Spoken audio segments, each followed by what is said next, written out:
Tous, on est content de vous retrouver. Donc on va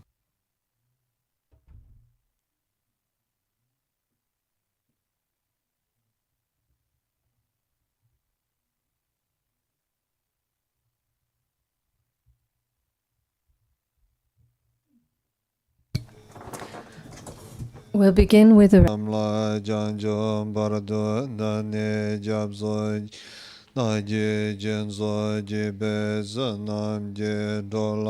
Benjere zanje jo bara jo zanje jo dan zanje jo nam la janjo bara nani jab zo je da je jen zo je be sanam je Dala benjere zanje jo bara jo zanje jo dan zanje jo nam la janjo bara Nani jab zo je da je jen zo je be zanam Nola benjere zanje dro bara jo sem jen dam je dewa dan deve jo Demba jo je dunga dan dunga je jo dan dewa jo Dunga mebe dewa damba dam min dewa jo Nyeri jadan tante ve tongyo chambola neba ju je badan zave lama rinpoche daji je vora beme denjola kade jamba gone jezon kozan doje Mendrob za doze Chomden de jambe yang la jaze lo Ganje lo de ne de ne da nam da la ze Je ne deng ze je de je re ne je do ga le bam ze Kanda zibe zarar mare mendo dong re je ze Dozo gana buje darze yan la dojo yang denzo. Do da ja do nyama nilon lege chak do doze. Mari menza donga nyogo jenye jaze da deno.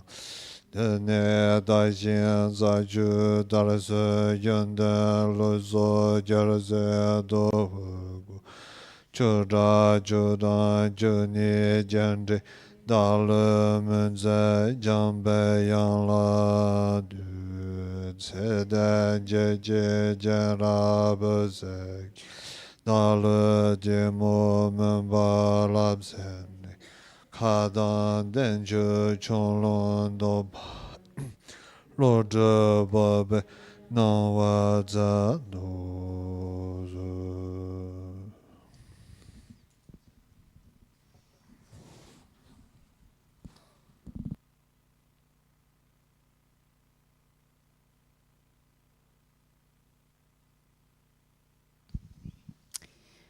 Donc, bonjour à tous.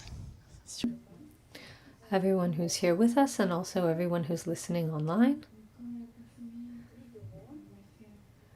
As usual, we'll begin with a short presentation of the study sessions that take place during the afternoons of these retreats. This helps us to introduce the context that we are a part of here. So to begin, the Chenrezi cycle or curriculum, it is part of the curriculum of study and meditation that was laid out by Kunzu Shama Rinpoche, the holder of the Red Crown. It has been guided for 7 years now by Lama Jigmé Rinpoché, the spiritual director of Dhagpo Kagyuling, who is also the representative in Europe of Gelwa Karmapa Tai Dorje, the holder of the Black Crown. This cycle of studies takes place over the course of 3 yearly retreats.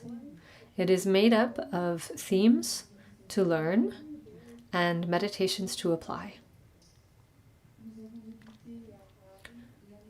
We started our study of the Abhidharmakosha last year, and now we are beginning a 2nd year of study together.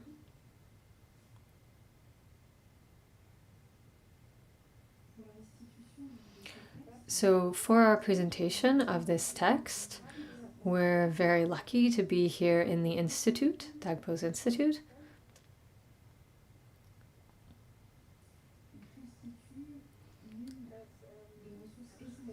The Institute is one of the essential resources in order for the Dharma to take root sustainably in the West. One of the 5 resources that was expressed by the 16th Karmapa, Rangjung Rigpe Dorje. Soon we'll be able to gather and commemorate his arrival in France. Next year, 2025, will mark the 50th anniversary of his coming to France. Dhagpo's program is a part of the unfolding of the Karmapa's activity. For the last 10 years, acharyas have been coming to Dhagpo Tagüling in order to share the essential teachings of Buddhism. These acharyas are trained at Shri Diwakar Buddhist University, or Shedra, in India. The Shedra was founded in 2002 by Khelzang Rinpoché. We have been fortunate to receive Khelzang Puntso here at Dhagpo since 2015. From 2015 to 2002, he transmitted the explanations of this text, the Abhidharmakosha, to us here. A short aside, as you can see, we owe a great deal to the Shamarpa lineage. And this year in particular, we pay homage to the 14th Khelzang Rinpoché, Mipam Chukyi Lodro, in honor of the 10th anniversary of his parinirvana.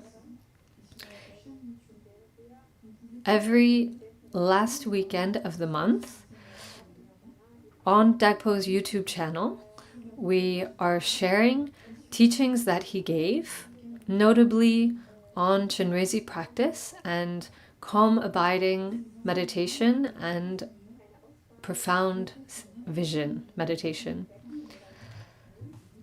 These teachings reflect his profound understanding and generosity concerning the Buddha Dharma. Lama Jigmé Rinpoché encourages us to listen to these teachings again and again in order to be able to contemplate them and apply them in practice.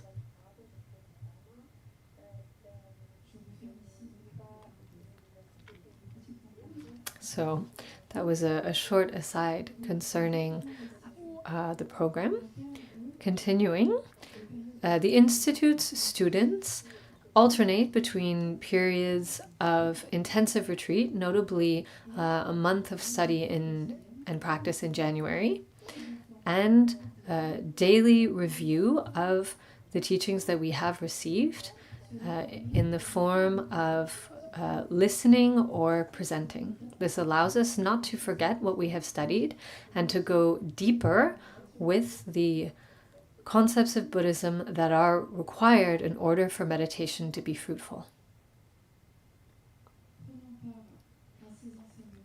Taking part in these teachings, we find the acharyas who come to teach, ourselves, the Institute students, and you as well.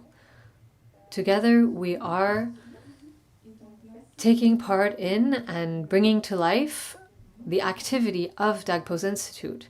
And this same process also occurs in the Dhagpo Center in Auvergne, as well as in the urban Dhagpos present in many cities throughout France.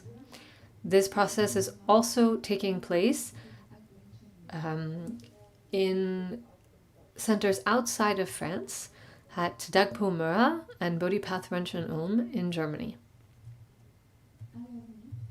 In the future, any person who wishes to take part in the Institute's curriculum will be able to come and join the community life that is offered here for short, medium, or long term, and this thanks to the Institute's residences that are being built on the land just behind and below the Institute. It will allow people to take place in the three aspects of practice, which are learning the Dharma, training in formal meditation, and daily application.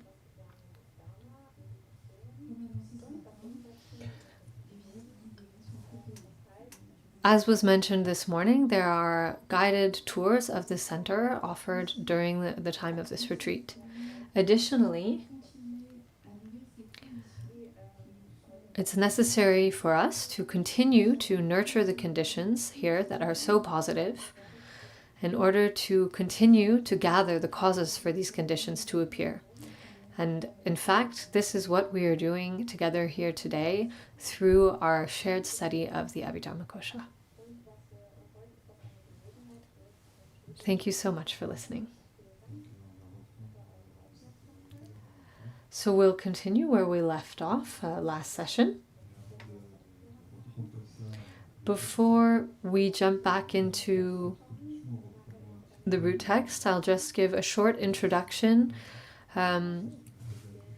with a look at the root text from the previous sessions of our curriculum.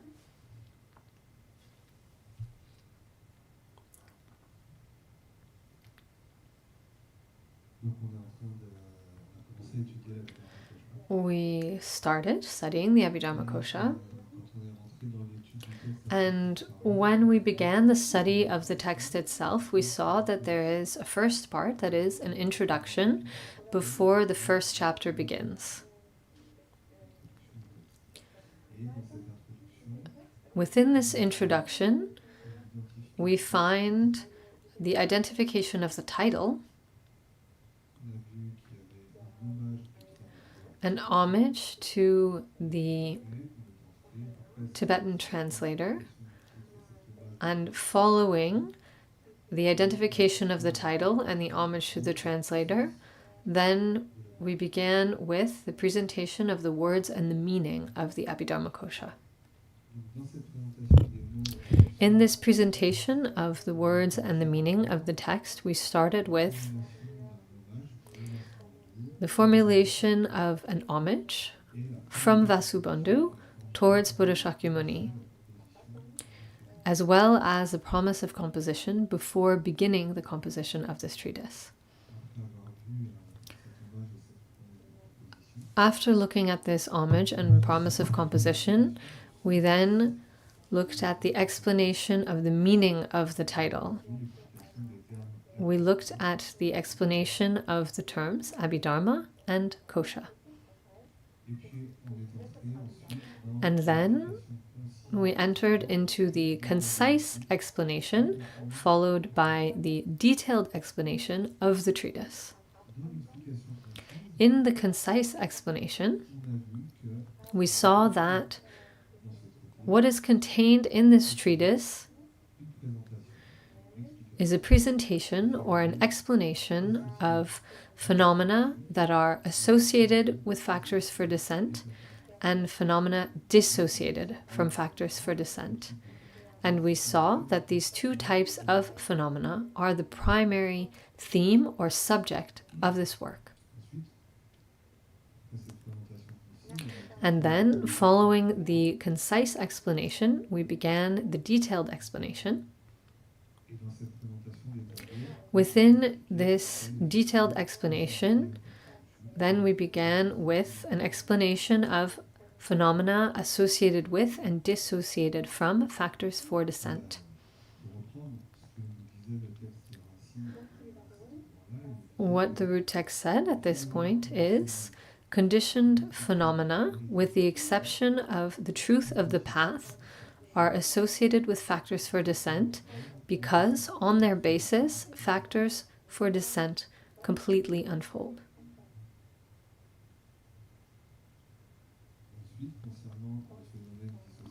And then, concerning phenomena dissociated from factors for descent, the root text says, phenomena dissociated from factors for descent are the truth of the path, as well as the three unconditioned phenomena, which are space and the two types of cessation. Of course, this is very condensed, and all of the treatise will go into detail concerning what these two types of phenomena are.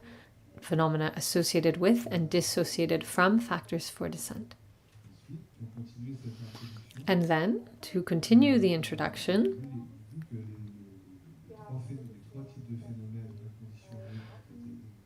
because the three unconditioned phenomena were named, then the introduction gives explanations concerning these three phenomena, which are, once again, space, cessation by way of examination, and cessation without the means of examination.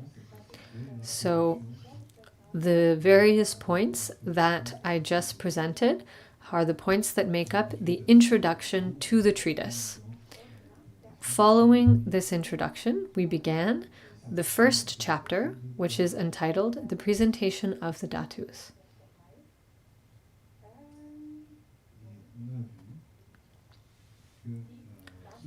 We saw that this first chapter is made up of 4 parts.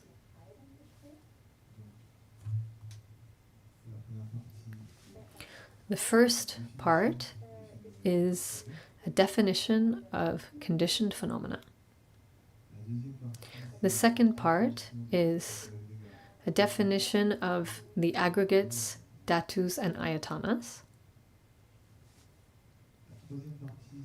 The third part is a presentation of the fact that these 3 phenomena, the aggregates, dhatus, and ayatanas, that these 3 together contain all knowable phenomena.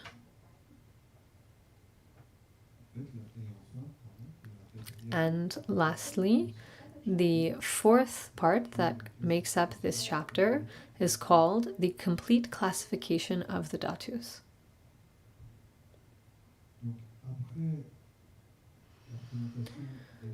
After the presentation of unconditioned phenomena, which was the end of the introduction to the treatise, then we began with the first part of the first chapter, which defines conditioned phenomena. So after having covered unconditioned phenomena in the introduction, then the first chapter begins by explaining what conditioned phenomena are. We saw that all conditioned phenomena are included in what is called the 5 aggregates. The aggregates of matter, sensation, distinction, conditioning phenomena, and consciousness.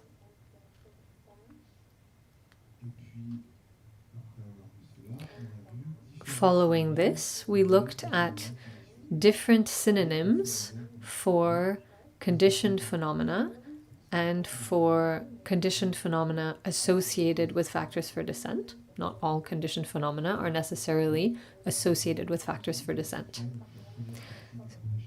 So that is what made up the first part of the first chapter.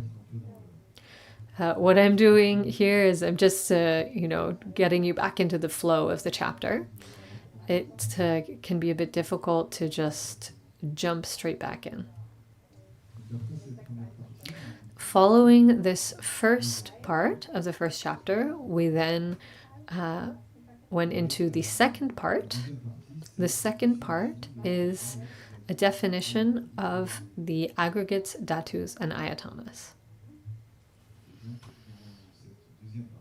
In this second part, we began with a detailed explanation of the aggregates, the material aggregates, dhatus, and ayatanas.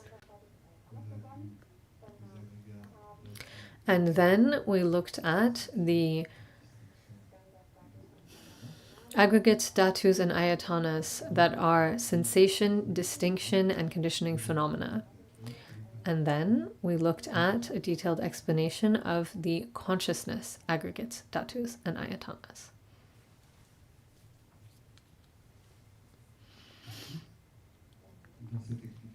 And then, in this explanation, we also saw how the 10 material aggregates, which are made up of the 5 faculties and the 5 sense objects, we saw how these 5 material aggregates fit into the material dhatus and ayatanas. Then we saw how the aggregates of sensation, distinction, and conditioning phenomena, as well as non-indicative matter and the 3 unconditioned phenomena, are included into the dhatus, the mental object dhatus and ayatanas. Then we saw how the aggregate of consciousness is included into the ayatana of the mental faculty and the 7 consciousness dhatus. As a reminder, these 7 consciousness dhatus are the 5 sense consciousness dhatus, the mental consciousness dhatu, and the mental faculty dhatu. Then we looked at various complementary explanations concerning these phenomena, the aggregates, dhatus, and ayatanas. Notably, we saw the reason why we call them aggregates, ayatanas, and dhatus. We looked at the reason why these 3 phenomena were taught in this way, and we saw the reasoning concerning the order of these classifications along with their subclassifications, why they were presented this way. And so these points made up the second part of this first chapter. Then we went into the third part of the chapter. It was fairly succinct. We saw how these 3 phenomena, aggregates, dhatus, and ayatanas, include all phenomena, even those that might seem like they would not be included. We saw that certain phenomena might seem as though they would not be included in this classification, but we saw that based on analysis, we can indeed include them either in the aggregates, dhatus, or ayatanas. That was the third part of the first chapter. And now we're currently focusing on the fourth part of the first chapter, which is entitled The Complete Classification of the Dhatus. This complete classification of the dhatus includes 7 subparts.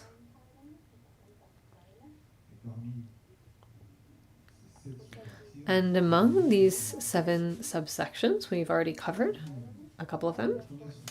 The first subsection presents classifications in 2 categories. What are these classifications into 2 categories?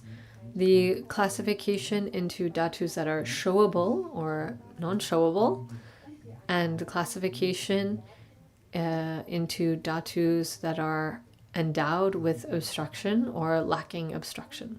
That was the first subsection. Then we come to the second subsection, which presents the classifications into 3 categories. In this subsection, we have covered the classification into virtuous, non-virtuous, and undefined dhatus, and the classification into dhatus belonging to the desire realm or the sense pleasure realm. the classification, so the three realms, the desire realm, the form realm, and the formless realm. So those are the two types of classifications into three categories: virtuous, non-virtuous, undefined, and belonging to the desire realm, the form realm, or the formless realm. And then we began the third subpart of the complete classification of dhatus.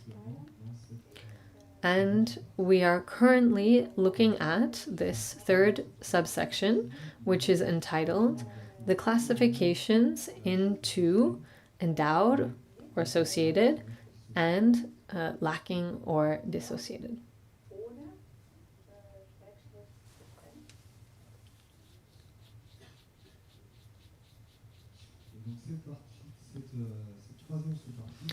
This third subpart contains three further subsections, and out of these three subsections we saw the first one, which is the classification of dhatus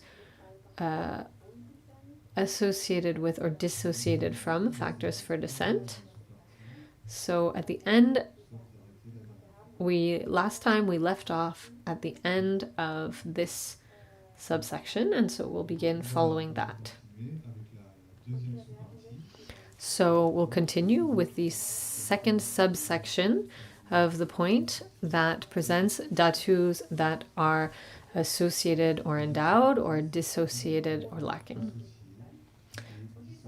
And this point is called associated with or dissociated from course examination and subtle analysis. Before we begin this point,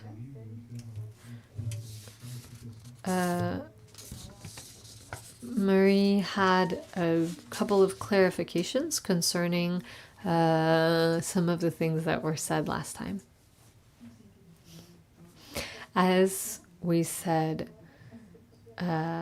these are some clarifications for the people who were present last time. I shared some doubts that I had concerning my understanding related to a point in Khelzang Puntso's, the transcription of Khelzang Puntso's teaching concerning the classification into three, and more specifically, the threefold classification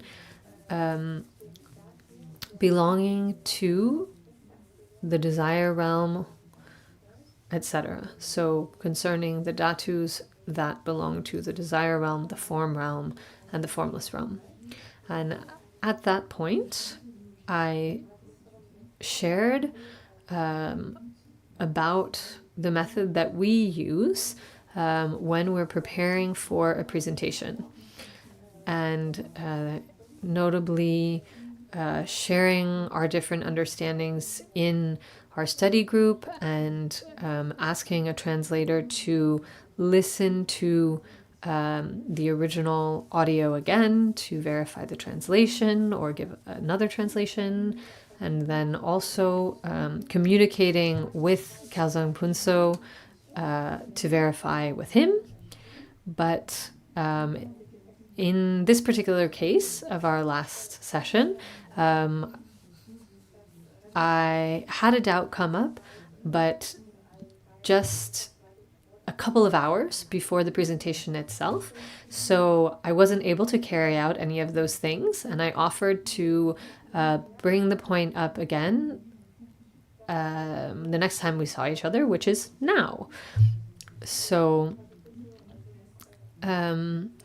essentially, we went through various aspects of the process and were unable to clarify our doubt amongst ourselves, and realized that it's necessary to clarify further with Khelzang Puntso. So we'll get back to you again in the future.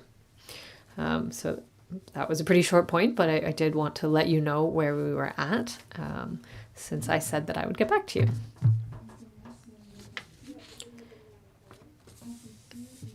Okay, so now we begin with the next point, which is associated with and dissociated from course examination and subtle analysis.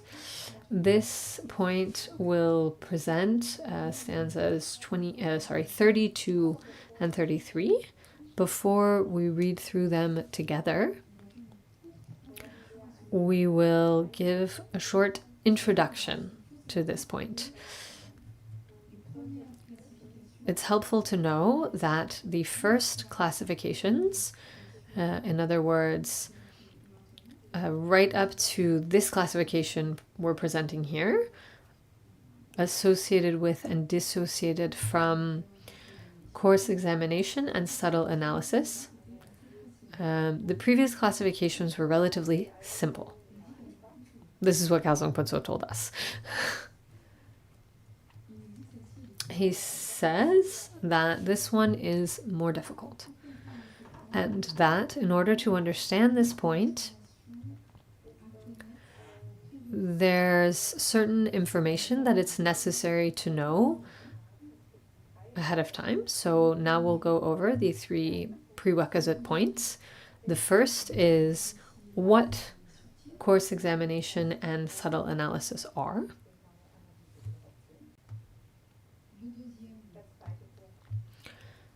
The second is what the term associated means.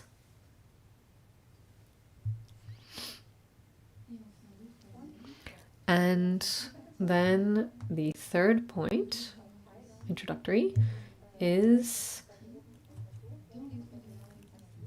where course examination and subtle analysis are found in the 3 realms of existence.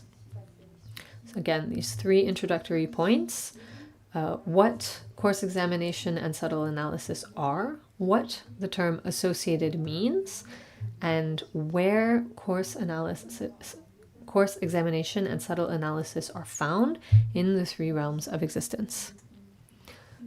So let's begin with the first introductory point. So, course examination and subtle analysis. Some of you have already studied the Kejuk, and particularly the chapter on the mental events. In this text, various mental events are named, and we find what are called the undetermined mental events. There are 4 of them. These 4 are course examination, subtle analysis, regret, and sleep.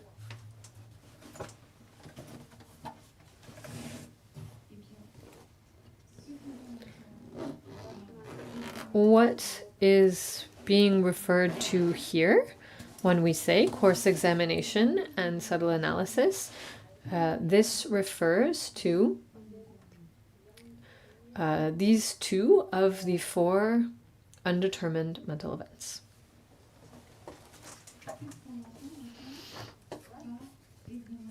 So, what does course examination refer to? What does it mean? Course examination is a course mode of knowledge or knowing. It is an investigatory thought where we ask the question, what is this? What is it like? For example, when I hear jacket, pillar, etc., if I don't know these phenomena, I just hear the name, and after I think, what's that?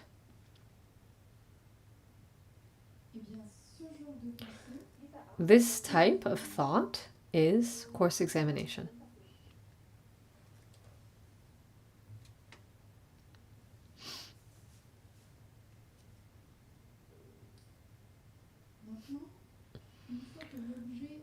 Once we know the object,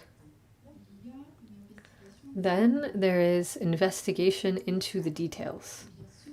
And this is subtle analysis. Investigation of details.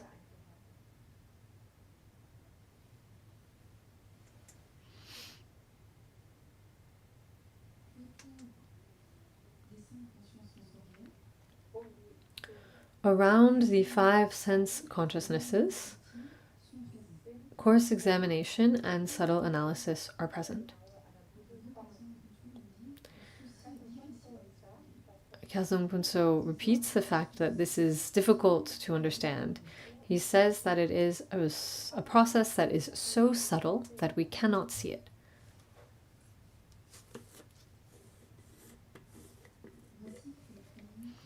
So this is the first prerequisite point, the introductory point, which is a presentation of coarse examination and subtle analysis. I'll repeat the last sentence. There will be time for questions at the end. The last sentence was, around the 5 sense consciousnesses, coarse examination and subtle analysis are present.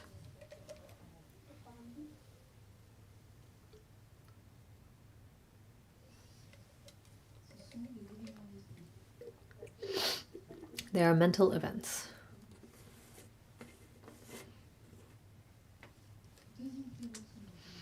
Now we come to the second prerequisite or introductory point. What is meant by the term associated?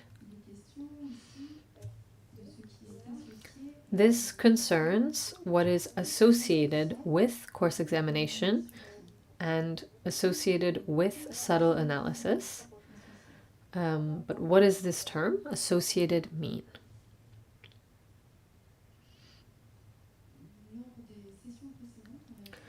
During some of the previous sessions, we studied the conditioning phenomena associated by similarity with mind. We saw that sovereign mind and the mental events can be associated by way of 5 similarities. We studied conditioning phenomena associated by similarity. We saw that sovereign mind and the mental events can be associated by way of 5 similarities. The term associated refers to the 5 similarities, which are similarity of object,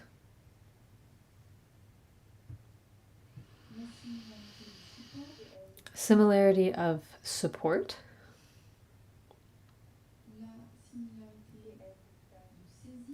similarity of grasping,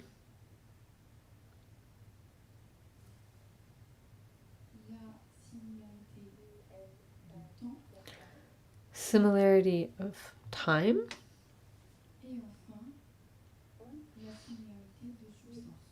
and similarity of substance.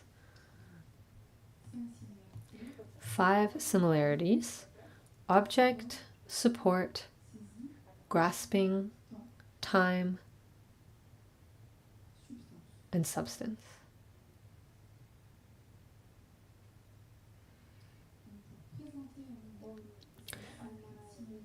In order to present these 5 similarities, once again, we will look at an example. Consider visual consciousness. In the entourage of visual consciousness, there are 5 omnipresent mental events. These 5 omnipresent mental events are the minimum entourage that a visual consciousness can have.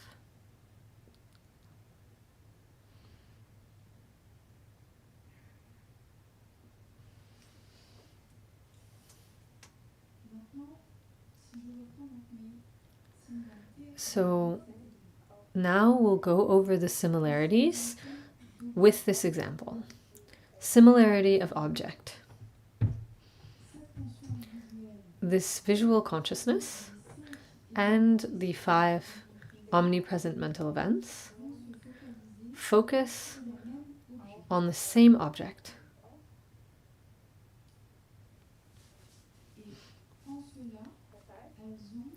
And in this way, they have the same focal point.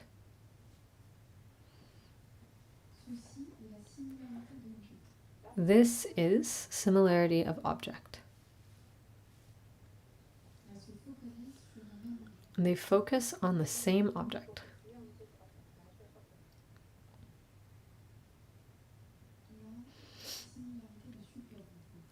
Next, similarity of support. Once again, we're looking at visual consciousness and 5 omnipresent mental events. They all arise based on eye faculty.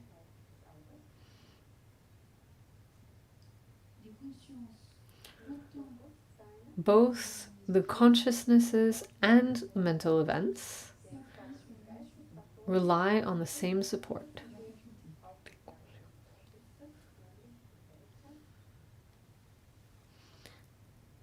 Consciousnesses and mental events both rely on the support of the faculty.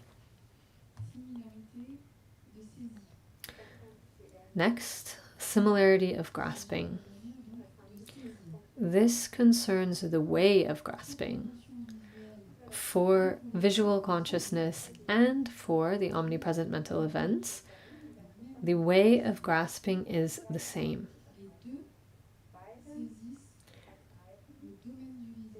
Both grasp the domain of the visible.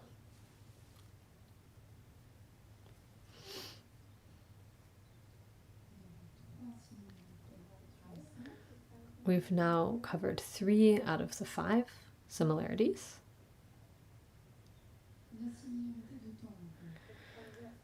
Next comes the similarity of time. When visual consciousness is present, at the same moment, the 5 omnipresent mental events are also present. Both are present at the same moment together. This means that there is not any moment where visual consciousness is present and the omnipresent mental events are not. And inversely, there is no moment where only the omnipresent mental events are present and not visual consciousness. Both are present in the same moment. This is the similarity of time.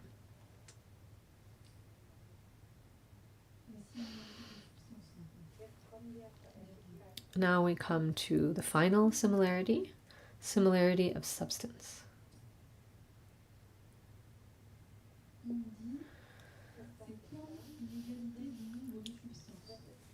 It's like equality in terms of the number of substances.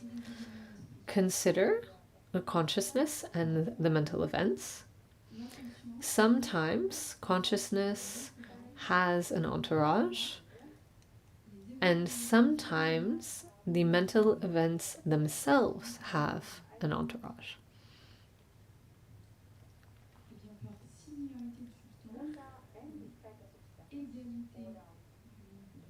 Similarity of substance or equality in terms of the number of substances means that there can never be 2 of the same phenomenon around whatever the central element is.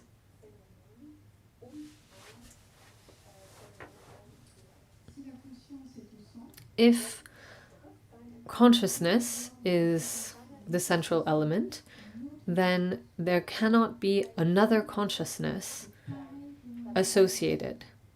Likewise for the mental events. If a particular mental event is the central element, then another of that same mental event cannot be associated with it.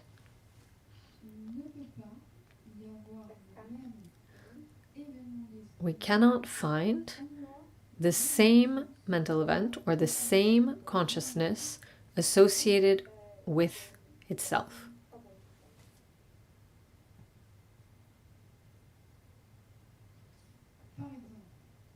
For example,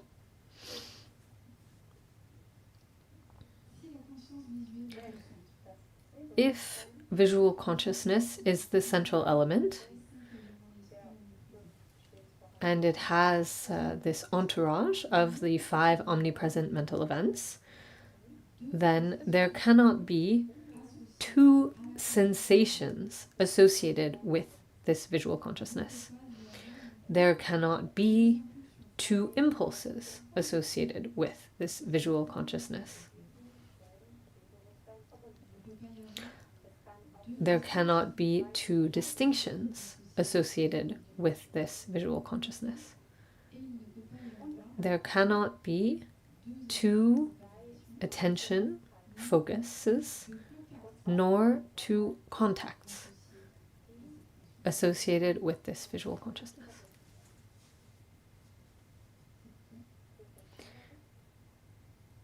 Is it clear?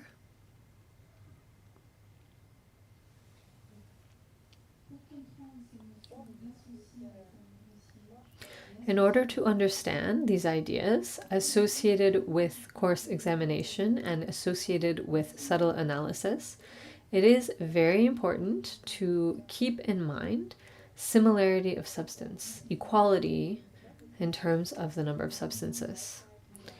So this part is all review to allow us to reach the point at hand. So that's the second introductory or prerequisite point. Now we come to the third one, which is where course examination and subtle analysis are found in the 3 realms.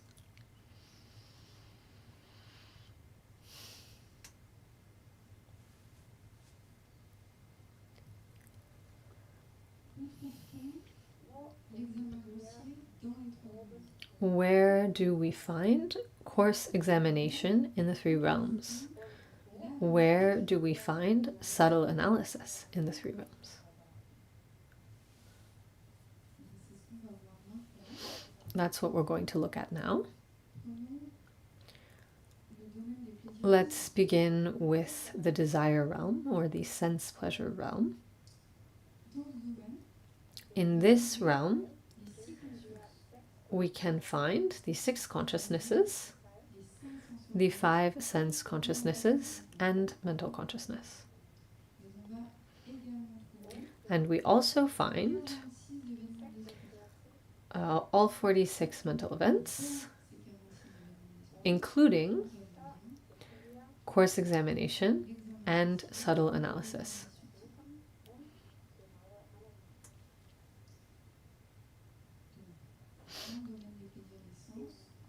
In the desire realm, the 6 consciousnesses and the 46 mental events are present.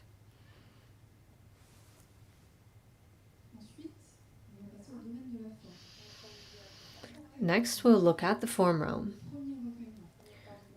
So we'll begin with the first meditative absorption in the form realm.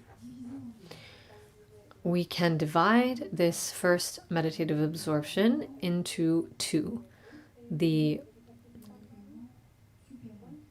basic meditative absorption and higher meditative absorption.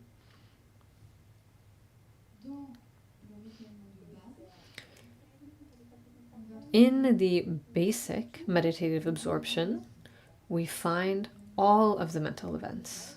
Once again, all 46, including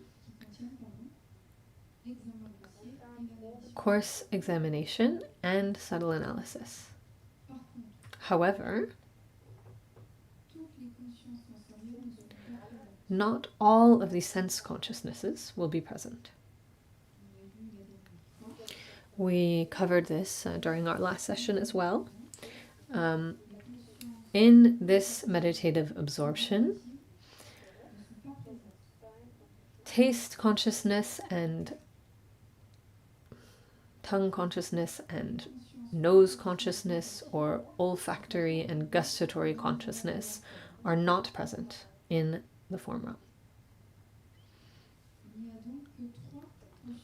Therefore, there are only 3 out of the 5 sense consciousnesses: visual consciousness,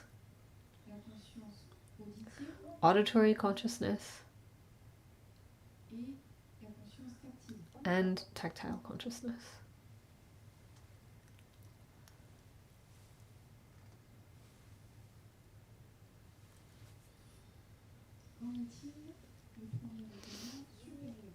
And now, what about the higher meditative absorption of the first level?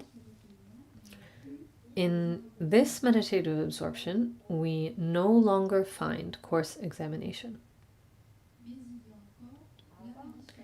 But subtle analysis is still present, and the other 44 mental events as well. So out of the 46 mental events, course examination is missing and the others are present. 45, indeed.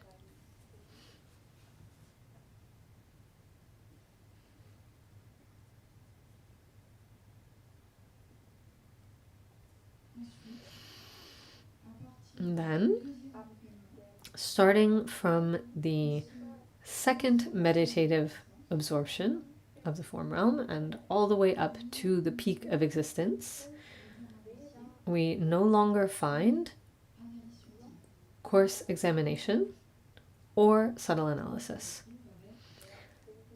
So there are 44 mental events.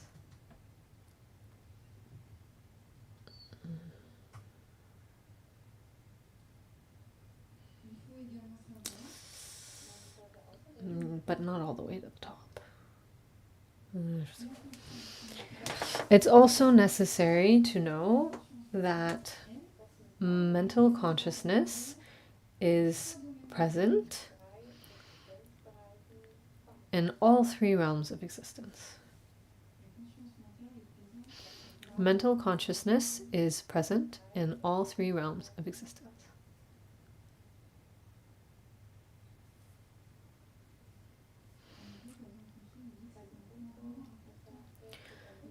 Khelzang Puntso mentions again that it's really important to know this organization of the mental events and consciousnesses within the 3 realms in order to understand what we're going to see next. So, to sum this up, in the desire realm, all the consciousnesses are present, which is not the case in the form and the formless realm. Because in the first meditative absorption of the form realm, we only find 3 out of the 5 sense consciousnesses. These 3 are the visual consciousness, auditory consciousness, and tactile consciousness.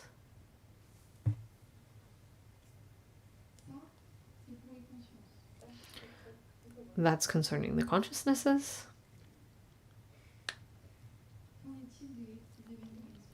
And now, concerning mental events.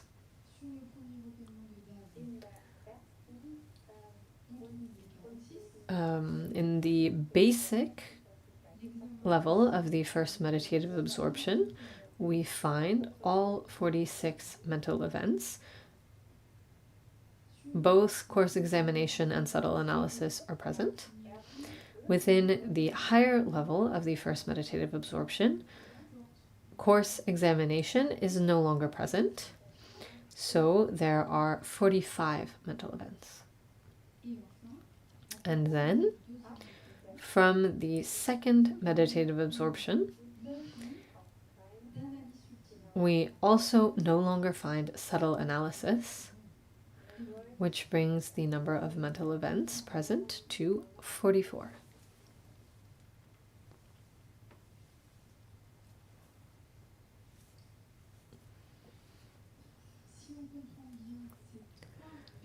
If we understand the three prerequisites or introductory points that we just went over,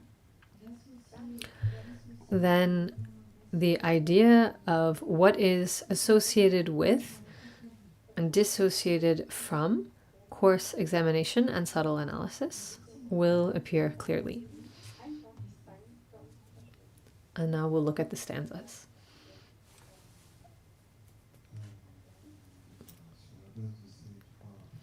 Based on these three prerequisites, we'll be able to understand this complex point.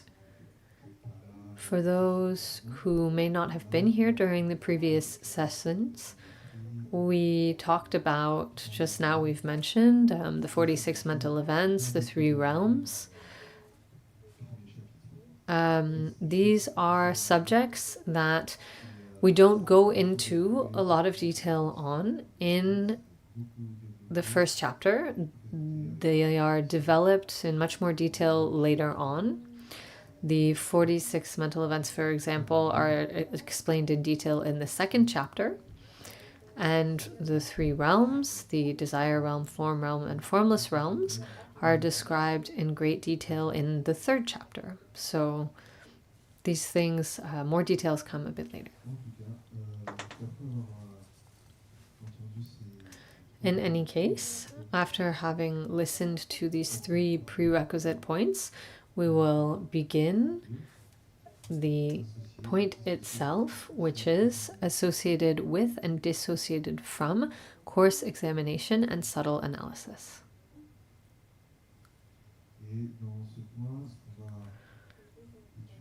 What we'll study here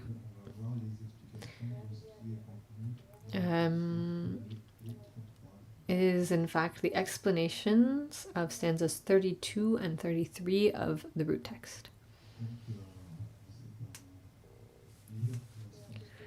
We'll begin by reading stanza 32. It says, "What is associated with course examination and subtle analysis are the 5 consciousness dhatus. The last 3 are of 3 types. For the others, both are abandoned."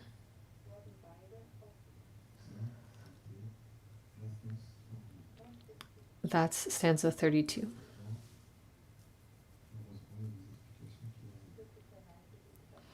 And fortunately, there are explanations now.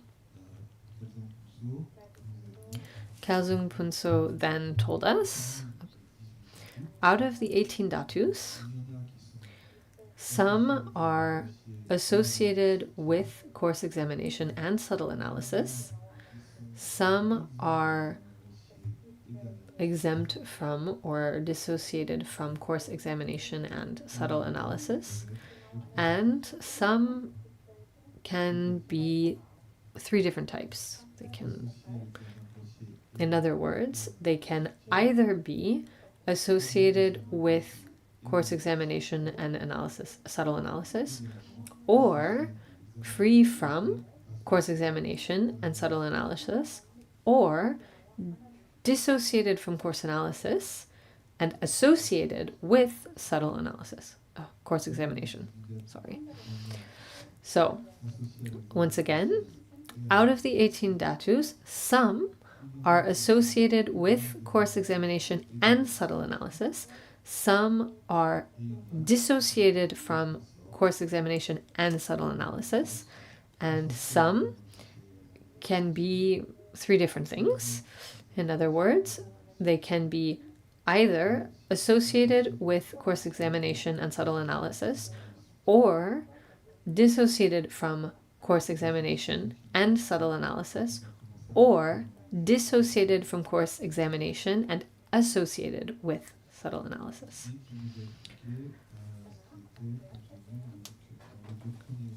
Now we come to the explanations of the first two lines of the stanza, which say, what is associated with course examination and subtle analysis are the 5 consciousness dhatus.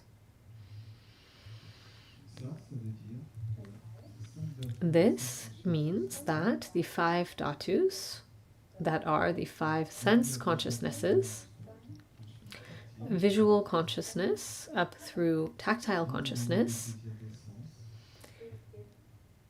in the desire realm, and the 3 sense consciousnesses of the basic level of the first meditative absorption. As we saw, this refers to visual consciousness, auditory consciousness, and tactile consciousness. These are 100% associated with course examination and subtle analysis. It means that course examination and subtle analysis are always present with these 5 sense consciousnesses. Next, we come to the explanation of the third line of the stanza. It is said the last 3 are of 3 types. What are we talking about when we say the last 3? That came up in one of the previous points as well. Maybe in associated with and dissociated from factors for descent. In any case, the last 3 refers to mental consciousness dhatu, mental faculty dhatu, and part of the mental object dhatu.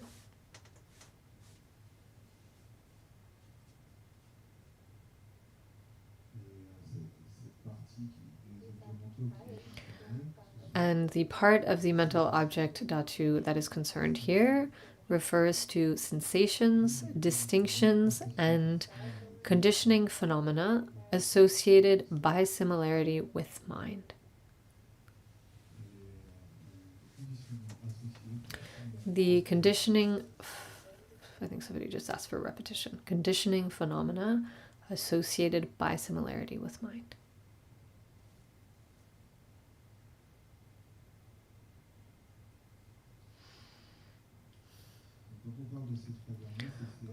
So when the text says the last 3, it refers to this: mental consciousness, mental faculty, and part of the mental object dhatu. So the stanza tells us that these 3 are of 3 types. In order to explain the third line of this stanza, Khelzang Puntso used what's called the 4 combinations game. I think we did this during one of our last sessions as well. So in order to play the game, we'll work with 2 out of the 3 dhatus in question. We'll look at mental consciousness and the mental object dhatu. Mental objects are mental events, and we won't use mental faculty because mental faculty is itself mental consciousness. So in order to play the game, we'll use mental consciousness and the mental objects.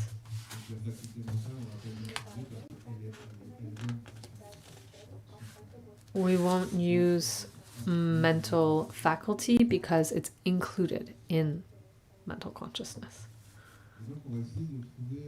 So now we will try to find, this is how the game works, we try to find a phenomenon that is out of mental consciousness and the mental objects. We try to find a phenomenon that is associated with coarse examination and associated with subtle analysis. We'll try to find one that is dissociated from coarse examination and associated with subtle analysis. We'll try to find one that's associated with coarse examination and dissociated from subtle analysis. And we'll try to find one that is dissociated from coarse examination and dissociated from subtle analysis. The first combination, we're looking for a mental consciousness and mental events that are associated with coarse examination and subtle analysis at the same time.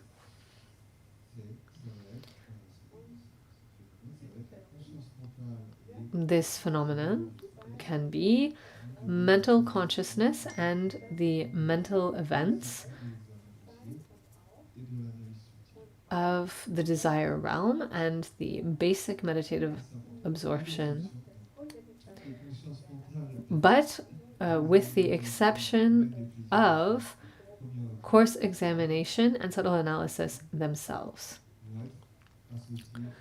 So, with the exception of these two, mental consciousness and all of the mental events in the desire realm and in the first level, the basic level of the first meditative absorption of the form realm, are associated with coarse examination and subtle analysis. As we saw, these two phenomena cannot be associated with themselves, so we leave them out here in terms of the mental events that are associated with these two.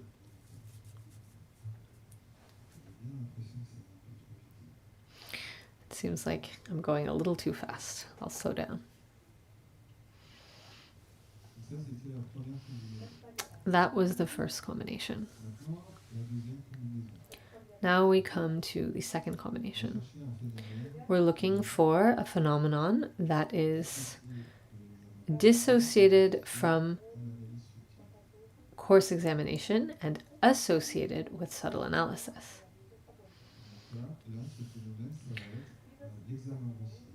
This phenomenon can be coarse examination in the desire realm and in the basic level of the first meditative absorption. Indeed,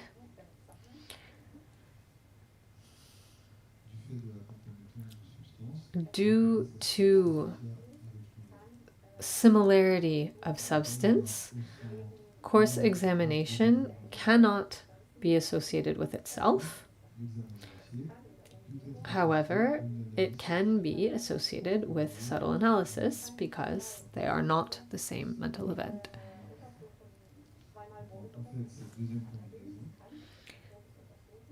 So, concerning this second combination, a phenomenon that is dissociated from coarse examination and associated with subtle analysis is coarse examination of the desire realm and of the basic level of the first meditative absorption. It's a complex point. We told you from the start, but it's really not a problem. You just have to come back to it over time and it gets clearer. The first time that we hear it, it's not necessarily that easy, but it gets clearer with time. So to explain a bit more, so from the desire realm up through the basic level of the first meditative absorption in the form realm, there are 46 mental events. Among them, we find coarse examination and subtle analysis. If we consider coarse examination, in other words, we take it as our central element, it's the element that we're considering, then this mental event also has an entourage. And therefore, this course examination, our central element, can be associated with subtle analysis, but due to equality of substance, it can't be associated with another course examination. So this explains why a phenomenon that is dissociated from course examination and associated with subtle analysis is the course examination in these particular levels. And in fact, there's another example of a phenomenon that is dissociated from course examination and associated with subtle analysis.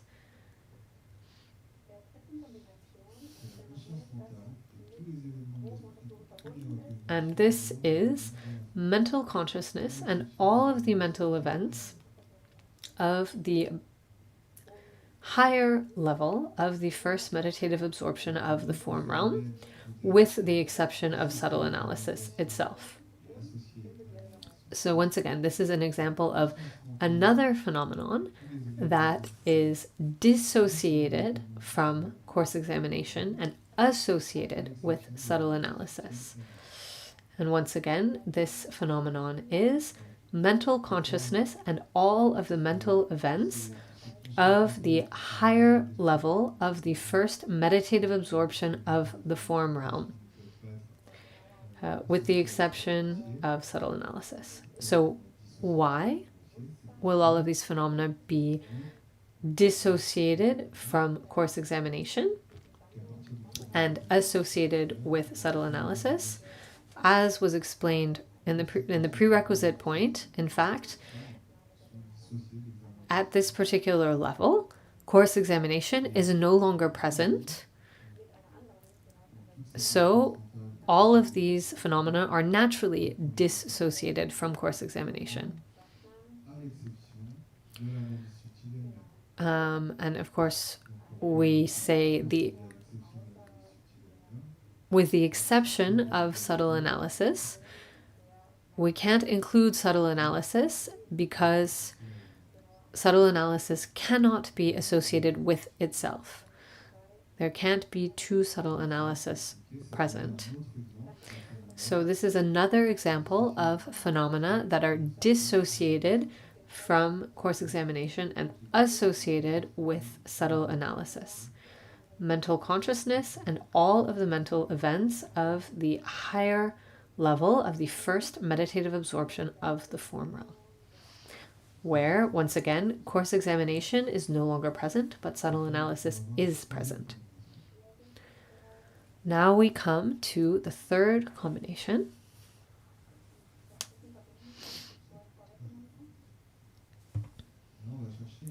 Now we are looking for a phenomenon that is associated with course examination and dissociated from subtle analysis.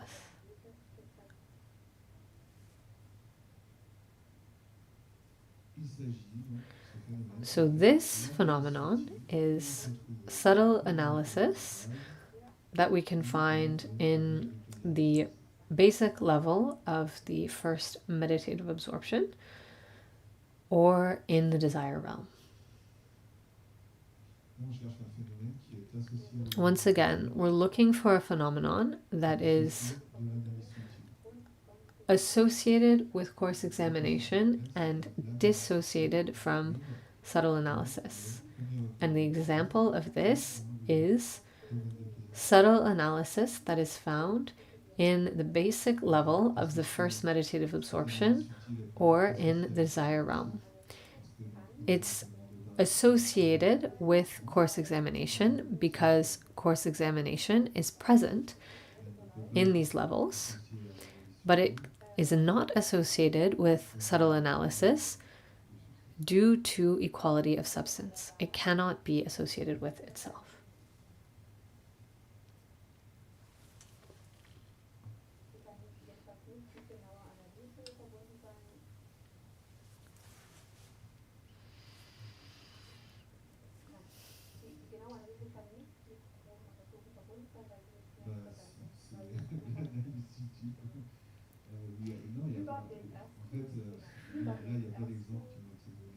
Somebody asks something, and the reply is no, there's not an example.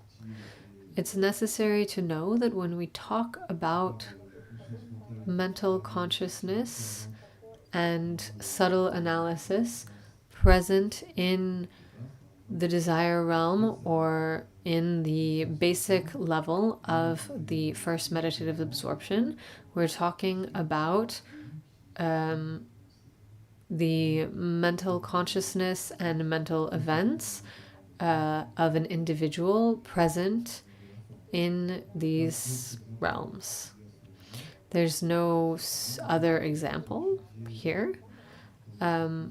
But for example, when we study the third chapter, which describes the world and the beings that inhabit this world, then we find many more specific details about who's present in these different levels. So next we come to the fourth combination. We are looking for a phenomenon dissociated from course examination and dissociated from subtle analysis. In other words, dissociated from both.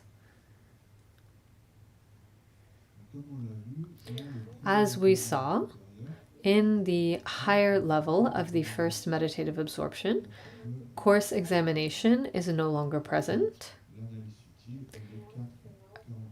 We find only subtle analysis and the 44 other mental events. So the phenomenon for this fourth combination, a phenomenon that is dissociated from both, is subtle analysis of this higher level of the first meditative absorption of the form realm. This subtle analysis is not associated with course examination because on this level, course examination is no longer present. Additionally, subtle analysis cannot be associated with itself due to similarity or equality of substance. Khelzang Puntso gives another example for this fourth combination of phenomenon that is dissociated from both course examination and subtle analysis.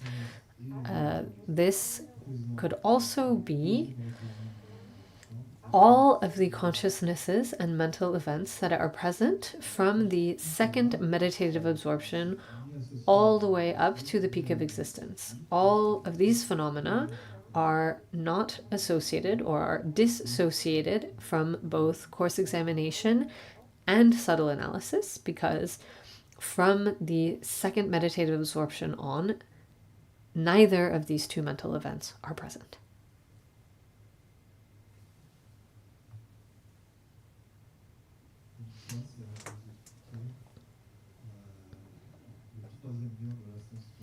So that was the explanation for the third line of stanza 32. The last three are of three types.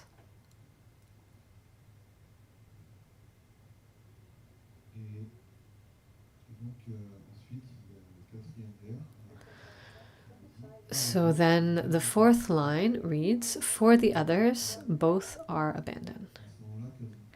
And here, Khelzang Puntso didn't give any further details.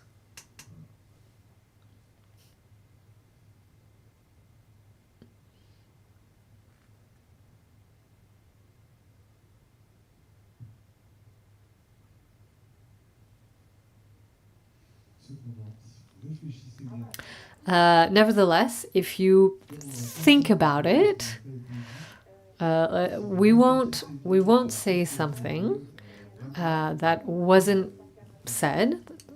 We won't say something that Khelzang Puntso didn't say, but if you think about it, you'll understand what the fourth line means.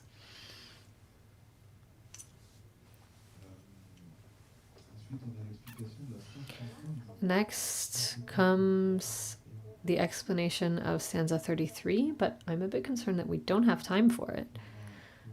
we'll pick up with that tomorrow. And already it's pretty intense. The first day is already serious. But let me reassure you, after this, I think it gets better because, at least my personal opinion, this point is the hardest in the whole chapter because it requires so much prior knowledge. So we'll continue with the explanations of stanza 33 tomorrow. If you have any questions, go ahead.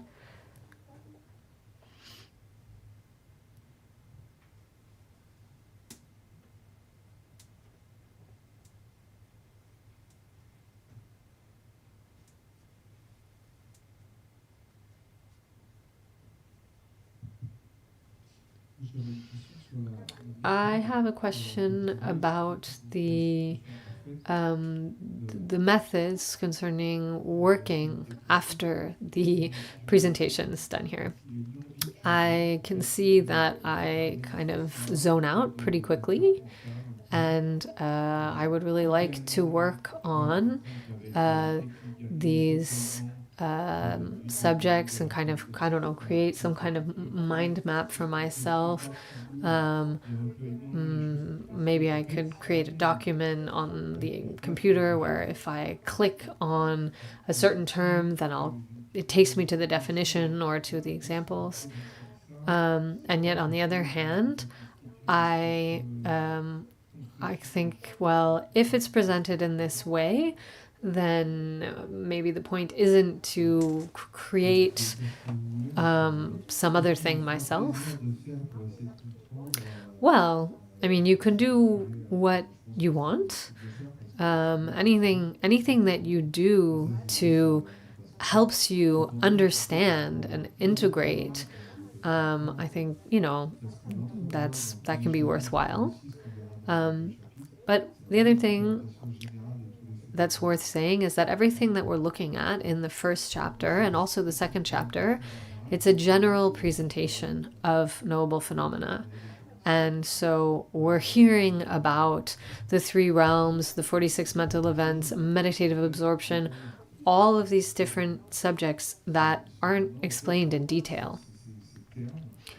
And these terms show up one after another, and it's necessary just to remember that all of this stuff will be explained in detail in later chapters.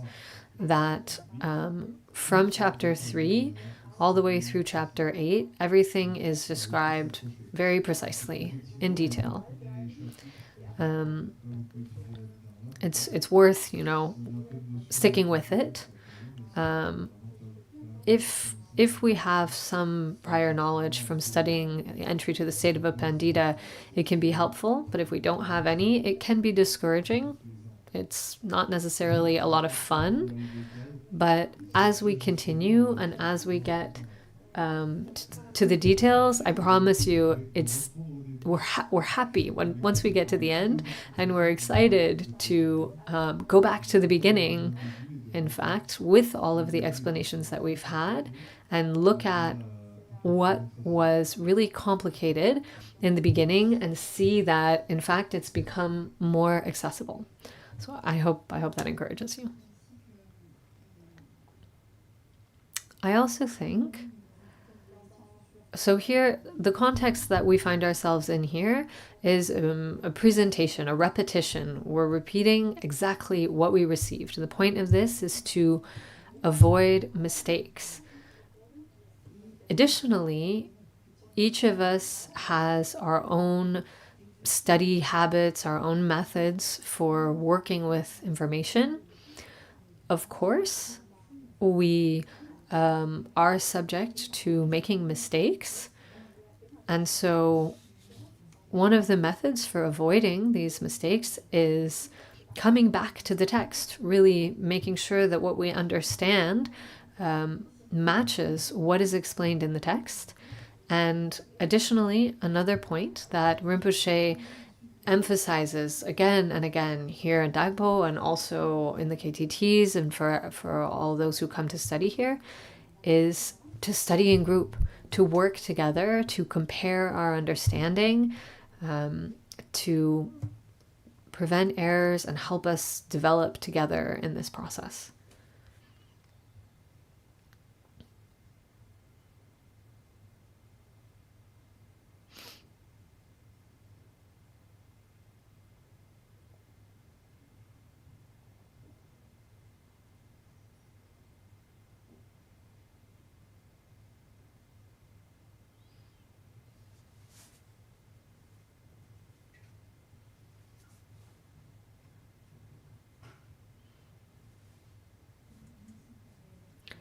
Hello, thank you for this clarity, for the pace you guys are going with this repetition. I have a question about the prerequisites, notably concerning the fourth similarity. I still don't understand the similarity of grasping. The example given is that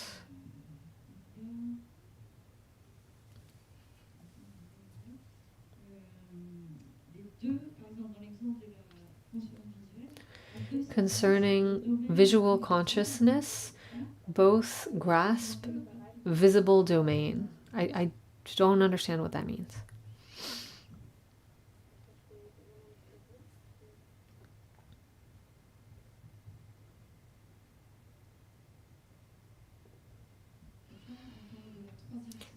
I think we're actually talking about the third similarity here. Similarity of grasping is the third similarity, the way of grasping. And what's said is that for visual consciousness and the omnipresent mental events, the way of grasping is the same. Both grasp the domain of the visible. Can you see a little bit more clearly what's unclear for you? So the domain of the visible?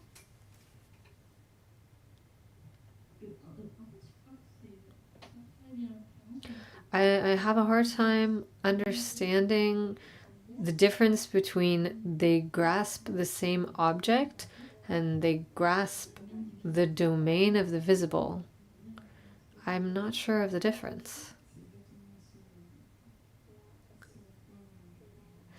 That's what I was hoping to lead you to, and in fact I had the same question myself. I mixed up these two similarities frequently, the similarity of grasping and the similarity of object. And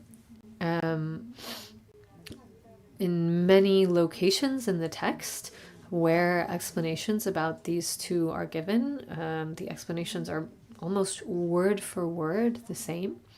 There was also a question and answer on this subject. What I remember is that the similarity of object is talking about the focal point, the object, whereas the way of grasping is that mental consciousness and the sense consciousness, in this case visual consciousness, and the 5 omnipresent mental events, they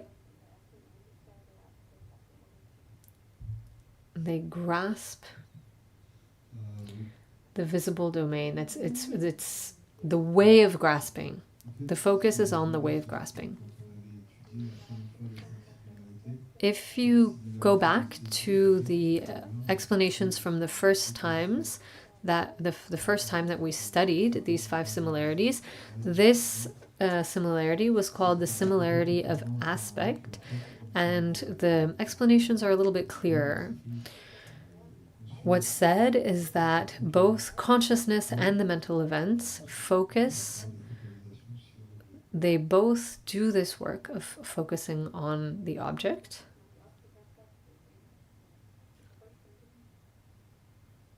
Yeah, I'm not sure if that was clear, but just again.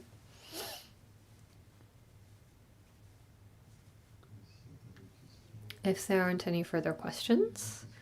Oh, another question.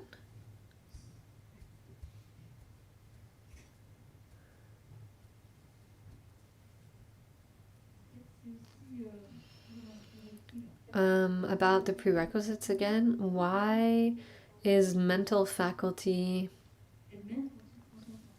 Why is it itself mental consciousness? We didn't include mental faculty because it is itself mental consciousness. That's what was said? Yes, that's what was said.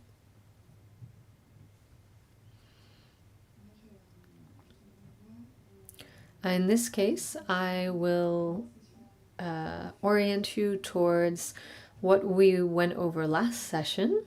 There's an explanation of the 7 consciousness status, and we find the 6 consciousnesses, the 5 sense consciousnesses and the mental consciousness, and mental faculty.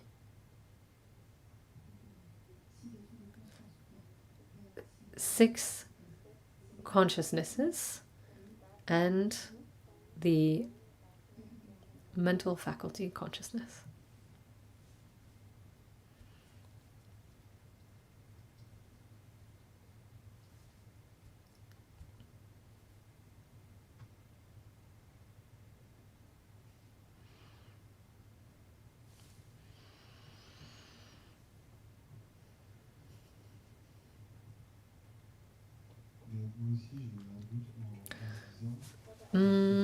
I also had a doubt when I said mental faculty is itself mental consciousness.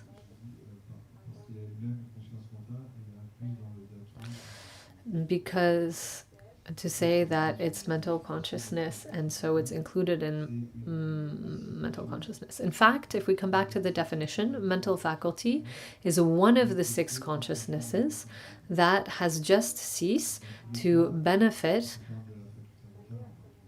mental consciousness. In any case, when we talk about mental faculty, we're talking about a consciousness that has just ceased, a moment of consciousness that has just ceased, giving way to a moment of mental consciousness. If we look at the definition, this mental faculty can be mental consciousness or sense consciousness.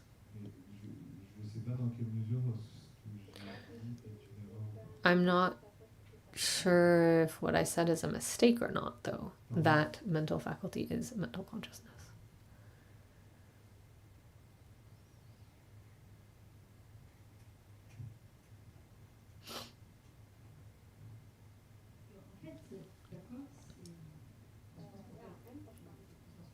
Because it's mental consciousness, but it's mental consciousness that has just ceased. It's not quite the same thing. It's a moment of consciousness that has just ceased. That's mental faculty.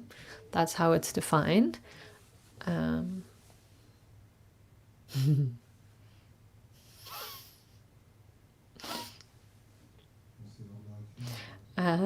think it's break time. Let's dedicate.